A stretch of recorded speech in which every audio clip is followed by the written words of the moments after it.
దేవీ నవరాత్రులు లేదా దసరా నవరాత్రులు అనేవి ఉత్తర మరియు తూర్పు భారతదేశంలో అంతటా గొప్ప ఉత్సాహంతో జరుపుకుంటారు. నవరాత్రుల 10వ రోజున విజయం సాధించిన ఫలితంతో 9 రోజులు చెడుపై మంచి చేసిన యుద్ధంగా భావించి విజయదశమి జరుపుకుంటారు. ఈ కాలంలో దుర్గాదేవిని శక్తి మరియు జ్ఞానానికి దేవతగా పూజిస్తారు. పురాణాల ప్రకారం నవరాత్రులు ప్రారంభం వెనుక వివిధ కథలు ఉన్నాయి. రాక్షసుల రాజు మహిషాసురుడు స్వర్గంలో దేవతలతో యుద్ధం ప్రారంభించాడు. అతనిని ఎదుర్కోవడానికి శివుడు, బ్రహ్మ మరియు విష్ణువు త్రిమూర్తులు దేవతలతో సహా శక్తి మరియు శక్తి తల్లి జన్మించేందుకు తమ దైవిక శక్తులను సమీకరించారు. ఆ విధంగానే దుర్గాదేవి సృష్టించబడింది. ఆమె తన శక్తి మరియు జ్ఞానంతో మహిషాసురుడిపై 9 రాత్రులు ఉగ్ర యుద్ధం తర్వాత అతనిని సంహరించింది. విజయం సాధించిన 10వ రోజున విజయదశమిగా జరుపుకుంటారు. ఆ రోజున చెడుపై మంచి విజయం సాధించిన రోజు. 9 రాత్రులు ప్రజలు అత్యంత భక్తి శ్రద్ధలతో మరియు ప్రార్థనలతో పండుగలను ఆచరిస్తారు. ప్రతిరోజు దుర్గామాతను ఒక్కొక్క అవతారానికి అంకితం చేస్తారు. ప్రథమం శైలపుత్రి, ద్వితీయం బ్రహ్మచారిణి, తృతీయం చంద్రగంట, చతుర్థ కుష్మాండ, పంచమం స్కందమాత, షష్టమం కాచాయిని, సప్తమం కాలరాత్రి, అష్టమం మహాగౌరి, నవమం సిద్ధిదాత్రి. ఈ 9 రోజులు అమ్మవారిని 9 రూపాలుగా భావించి భక్తి శ్రద్ధలతో విజయానికి ప్రతీకగా అమ్మవారిని పూజిస్తారు. 10వ రోజున విజయదశమిని జరుపుకుంటారు. దుర్గా నవరాత్రుల్లో పాడ్యమి రోజు ప్రారంభమయ్యే అవతారమే శైలపుత్రి. శైల అంటే పర్వతం అని అర్థం, పుత్రి అంటే కూతురు అని అర్థం. పార్వతీదేవి పర్వతరాజ కుమార్తె కాబట్టి ఆమెని అలా పిలుస్తారు. ఈమె దక్ష ప్రజాపతి మొదటి కుమార్తెగా జన్మించింది. లయకారకుడైన శివుడినే పతిగా పొందాలని ఆమె బలమైన కోరిక. శిరస్సున అలంకారంగా బాలచంద్రాకారం ధరించి ప్రతిశూలాన్ని చేతన పట్టి ఎద్దు వాహనంపై కూర్చునే అవతారమే శైలపుత్రి. ఆమె వాహనం ఎద్దు. మానవులలో చురుకుతనాన్ని కల్పించడానికి సంకేతమే శైలపుత్రి. ఈ రోజున అమ్మవారికి పొంగలి నైవేద్యంగా సమర్పించుకుంటారు. అలా చేసి మనసా అర్చిస్తే అభీష్ట సిద్ధి కలుగుతుందని నమ్ముతారు. అమ్మవారి 2వ అవతారమే బ్రహ్మచారిణి. బ్రహ్మచారిణీదేవి దుర్గాదేవి స్వరూపము మరియు ఆమె కోపాన్ని తగ్గించేది. పరమశివునికై ఘోర తపస్సు చేసి అతనినే భర్తగా పొందింది. ఆకులు కూడా తినకుండా ఉండడం వలన ఆమె అపర్ణగా ప్రసిద్ధి చెందింది. పరమేశ్వరుణ్ణి భర్తగా పొందే వరకు ఈమె బ్రహ్మచారిణి. ఈమెను కన్యాకుమారి అని కూడా అంటారు. అమ్మను ఈ రూపంలో ఉపాసించిన వారికి సర్వత్రా సిద్ధి, విజయము ప్రాప్తిస్తాయి. అమ్మవారికి పాలు, పెరుగు మరియు తేనెతో కూడా అభిషేకం చేస్తారు. ప్రత్యేకించి పంచదారతో కూడిన పదార్థాలను నైవేద్యంగా సమర్పించుకుంటారు. అమ్మవారి 3వ రోజు అవతారం చంద్రగంట.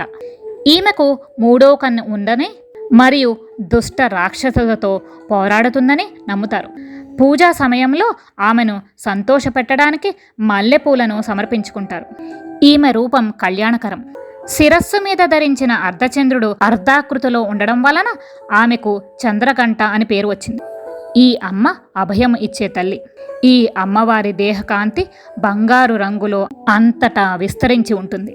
10 చేతులతో అభయముద్రను, వివిధ ఆయుధాలను ధరించి సింహ వాహనాన్ని అధిష్ఠించి భక్తులకు దర్శనమిస్తారు. సాధకులు ఈ తల్లిని మణిపూర్వకంలోని కుండలిని శక్తిగా భావించి ధ్యానిస్తుంటారు.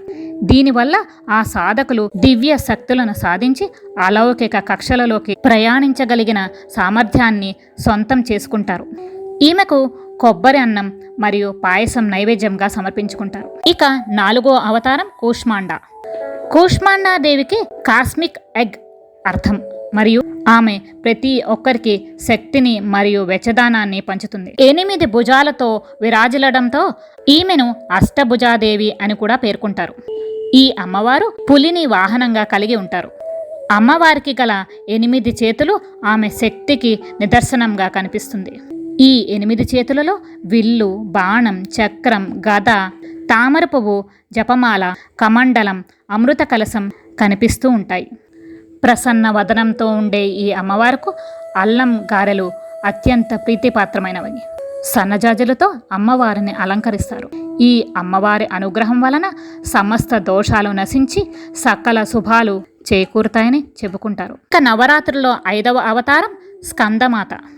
స్కందమాత బుధగ్రహంపై పాలించేది. ఆమె భయంకరమైనది మరియు ప్రేమగలది అని నమ్ముతారు. స్కందుడు అనగా కుమారస్వామి. స్కందుడి తల్లి అవడం వలన ఆమెను స్కందమాత అంటారు. ఈ అమ్మవారు కమలాసనంపై పద్మాసనంగా శ్వేత పద్మంతో శోభిల్లుతుంది. ఈ అమ్మవారిని కొలిచిన వారికి పతనం ఉండదు. శత్రువులను శోషింపచేయువాడు కనుకనే పార్వతీ తనయుడికి స్కందుడు అని పేరు వచ్చింది. ఈ అమ్మవారి వాహనం సింహం. ఈమె తెల్లని రంగులో ప్రకాశిస్తూ దర్శనమిస్తుంది. 4 చేతులు కలిగి ఉంటుంది. తన కుమారుడైన బాలస్కందుని ఒక చేతితో ఎత్తుకుని 2వ చేతిలో పద్మాలు ధరించి మరో చేతితో అభయమిస్తూ కనిపిస్తుంది. ఈమె జ్ఞానాన్ని ప్రసాదిస్తుంది. ఇంద్రియ నిగ్రహంతో మానసిక ఏకాగ్రతతో నిస్వార్థంగా ఆరాధించే భక్తుల హృదయాలను పవిత్రం చేసి ఇహపర సుఖాలను ముక్తిని ప్రసాదిస్తుంది. ఈమెను పూజిస్తే స్కందుని అనుగ్రహం కూడా లభిస్తుంది. తనను కొలిచే భక్తులకు శక్తియుక్తులను ప్రసాదిస్తుంది. దేవ దానవ యుద్ధంలో ఈ అమ్మవారు అనేక మంది రాక్షసులను సంహరించారు. ఈమెకు దద్దోజనం నైవేద్యంగా సమర్పించుకుంటారు. ఇక నవరాత్రిలో 6వ అవతారం కాత్యాయనీదేవి. దుర్గాదేవి రాక్షసుల రాజును చంపడానికి కాత్యాయనీదేవి రూపాన్ని తీసుకుందని చెబుతారు. మహిళలు ప్రశాంతమైన వివాహ మరియు కుటుంబ జీవితం కోసం ప్రార్థనలు చేస్తారు. కొత్స అనే ఋషి తనకు పార్వతీమాత కుమార్తెగా జన్మించాలని తపస్సు చేసిన కారణంగా ఆమె అతని పుత్రికగా జన్మించింది. కనుకనే కాత్యాయని అనే పేరుతో వచ్చింది. ఆమె ఆశ్వేజ శుక్ల సప్తమి, అష్టమి, నవమి తిథుల్లో పూజలు అందుకుంటుంది. విజయదశమి రోజు మహిషాసురుణ్ణి సంహరిస్తుంది. కాత్యాయని రూపం అంటే అత్యంత భయంకరమైన హింసాత్మకమైన రూపంగా భక్తులు విశ్వసిస్తూ ఉంటారు. అందుకే కాత్యాయని అమ్మవారిని దుష్ట సంహారణ దేవి అని కూడా అంటారు. కాత్యాయని రూపంలో అమ్మవారు బృహస్పతి గ్రహాన్ని పాలిస్తుంది. 4 చేతులతో సింహంపై స్వారీ చేస్తున్నట్టుగా అమ్మవారు దర్శనమిస్తారు. ఎడమ చేతిలో ఒక చేతిలో తామర పువ్వు, మరో చేతిలో ఖడ్గం, కుడి చేతిలో ఒక చేయ అభయహస్తం, 2వ చేతిలో వరద ముద్రలో కాత్యాయని అమ్మవారు భక్తులకు దర్శనమిస్తారు. కాత్య అనే ఇంటిలో జన్మించడం వలన అమ్మవారికి కాత్యాయని అనే పేరు వచ్చింది. అమ్మవారికి రవ్వతో చేసిన కేసరి ప్రసాదంగా సమర్పించుకుంటారు. దుర్గా నవరాత్రిలో 7వ అవతారం కాళరాత్రి. ఈమె భయంకరమైనది మరియు విశ్వంలోని దుష్ట శక్తులను కూడా భయపెట్టేది. ఆమె కాళీదేవి యొక్క అత్యంత విధ్వంసకరమైన అవతారం మరియు శనిగ్రహంపై పాలిస్తుంది. ఆమె శరీర ఛాయ చీకటి వలె నల్లగా ఉంటుంది. ఆమె వాహనం గాడిద. ఈ అమ్మ ఎల్లప్పుడూ శుభాలను ఇస్తుంది కాబట్టి ఆమెను శుభంకరి అని కూడా పిలుస్తారు. చీకట్లను తొలగించి శుభాలను కలుగచేసే అమ్మవారిగా ఈమెను చెప్పుకుంటారు. ఈ అమ్మవారికి బెల్లంతో తయారు చేసిన పదార్థాలను నైవేద్యంగా సమర్పించుకుంటారు. అమ్మవారికి బెల్లం అన్నం, బెల్లం పాయసం, బెల్లం గారెలు ఇలా ఏమైనా సమర్పించుకోవచ్చు. నవరాత్రిలో 8వ అవతారం మహాగౌరి. ఈమె ఈ ప్రత్యేకమైన రోజున తెల్లని బట్టలను మాత్రమే ధరించి ఎద్దుపై స్వారీ చేస్తుంది. ఈ రోజున కన్య పూజ జరుపుకుంటారు. యువ కన్య బాలికల కోసం అంకితం చేయబడింది ప్రత్యేకంగా కార్యక్రమం. ఈ రోజును మహాష్టమి లేదా మహాదుర్గాష్టమి అని కూడా అంటారు. ఈ రోజు నృత్యం, వినోదం మరియు ప్రార్థనలతో జరుపుకుంటారు. మహాగౌరి పార్వతీదేవి యొక్క నిశ్చలమైన అందమైన రూపం. ఆమె చాలా అందంగా మరియు ఆకర్షణీయంగా ఉంటుంది. నవదుర్గలలో ఆమె అత్యంత మనోహరమైనది.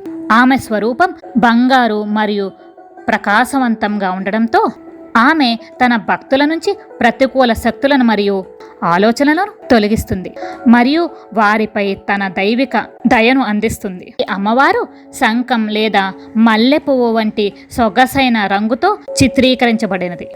4 చేతులు గల ఆమె కుడి ఎగువ చేతిలో త్రిశూలాన్ని కలిగి ఉంటుంది మరియు ఆమె దిగువ కుడి చేయి వరద ముద్రలో ఉంటుంది. ఎగువ ఎడమ చేయి అభయముద్రలో ఉంటుంది. ఇది ఆమె ఆరాధకులకు మనసు నుండి భయాన్ని తొలగిస్తుంది.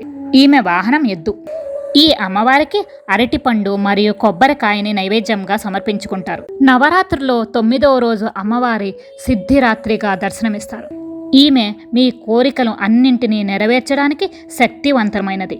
అందుకే 9వ రోజు ఆమెకు అంకితం ఇచ్చారు. కమలంపై పద్మాసనంలో కూర్చుని ఒక చేతిలో కమలం ధరించి కరుణామృత ధారలను కురిపిస్తూ ఉంటుంది. సకల అభీష్టాలను నెరవేర్చే దేవత సింహవాహనంపై దర్శనమిస్తుంది. సాక్షాత్తు శివుడికే సర్వసిద్ధులను ప్రసాదించిన దేవి సిద్ధిదాత్రి. ఈ తల్లిని కొలిచిన వారికి అష్టసిద్ధులు కలుగుతాయి.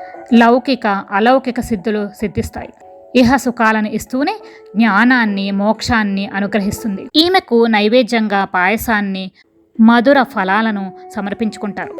ఇక 10వ రోజు విజయదశమి. 9 రోజుల ప్రార్థనల తర్వాత 10వ రోజున విజయదశమి జరుపుకుంటారు. జీవితంలో కొత్త విషయాలు ప్రారంభమయ్యే రోజు. దీనిని విద్యారంభం అని కూడా పిలుస్తారు. చిన్నపిల్లలను విద్యా ప్రపంచంలోకి ప్రవేశపెట్టే కార్యక్రమం విజయదశమి. ఈ రోజున జరిగే ఆచారాలలో సింధూర్ ఖేళ చాలా ముఖ్యమైనది. 9 రాత్రుల ఆరాధన సమయంలో దుర్గాదేవిని శక్తిగా పూజిస్తారు. మొదటి 3 రోజులు శక్తిదేవత, తరువాతి 3 రోజులు ఆమెను లక్ష్మిగా పూజిస్తారు. ఆమె సంపద యొక్క దేవత. చివరి 3 రోజులు ఆమె సరస్వతిగా పూజించబడుతుంది. జ్ఞానం మరియు జ్ఞానం యొక్క దేవత. ఈ కాలంలో భక్తులు ఉపవాసాలుంటారు. భోజనంలో ధాన్యాలు, ఉల్లిపాయలు, మాంసము మరియు మద్యపానాదులకు దూరంగా ఉంటారు. తూర్పు భారతదేశంలో నవరాత్రిని దుర్గా పూజగా జరుపుకుంటారు. గుజరాత్ మరియు మహారాష్ట్రలో నవరాత్రి నృత్యాన్ని గర్బా మరియు దాండియా అని పిలుస్తారు. గోవాలో నవరాత్రి సమయంలో ప్రత్యేక జాతరలు ప్రారంభమవుతాయి. ఈ పండగ కోసం సరస్వతి మండపాలను కూడా అలంకరిస్తారు. కేరళ రాష్ట్రంలో 9వ రోజున ఇంట్లోని అన్ని పనిముట్లను ఆశీర్వదించడానికి ఆయుధ పూజ చేస్తారు. ఈ నవరాత్రి పూజలన్నీ శక్తికి, అభివృద్ధికి, సంపదకు ప్రతీకలు. అమ్మవారి కటాక్షంతో మన అందరము విజయాన్ని పొందాలని భక్తి శ్రద్ధలతో ఆమెను పూజిద్దాం. శ్రీమాత్రే నమః.